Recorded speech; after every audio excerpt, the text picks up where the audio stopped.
வணக்கம் நண்பர்களே. நிறைய நண்பர்கள் ஐயா எனக்கு எதிரி தொல்லை ஜாஸ்தியாக இருக்குது, எதிரி அடங்கியிருக்கணும், என்னை கண்டா எதுவுமே பேசக்கூடாது, இதுக்கு ஒரு வழிமுறை சொல்லுங்கள் அப்படின்னு சொல்லி கேட்டிருந்தாங்க. இதற்கு உங்களுக்கு சில மூலிகை தேவை. என்னென்ன மூலிகை அப்படின்னா, கிடு நடுங்கி, தொட நடுங்கி, சப நடுங்கி, இந்த 3 மூலிகையும் நீங்கள் எடுக்கணும். சரிங்களா? அந்த 3 மூலிகையும் நீங்கள் எடுத்து, இதற்குண்டான சக்கரைங்குது, அந்த சக்கரத்தை செப்பு தகட்டில் வரைந்து அது தாயத்தில் போடுங்க. தாயத்தில் போட்டு இந்த மூலிகையும் அந்த தாயத்தில் போட்டு அடைச்சிடுங்க.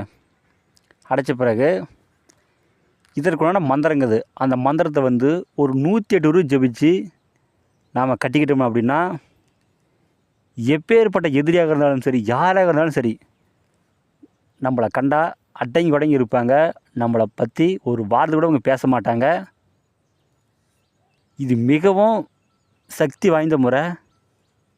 ஆனால் இதுக்கு எல்லாத்துக்குமே கண்டிப்பாக அந்த மூலிகை தேவை. மூலிகை இல்லைன்னா நம்ம ஒன்றுமே பண்ண முடியாது. சரிங்களா? மூலிகை இருந்தால் கண்டிப்பாக எவ்வளோ பெரிய எதிரியாக இருந்தாலும் சரி நம்மளை கண்டு அடங்கிறவான். இந்த வீடியோ பிடிச்சிருந்தா எல்லாத்துக்கும் ஷேர் பண்ணுங்கள், சப்ஸ்கிரைப் பண்ணுங்கள்.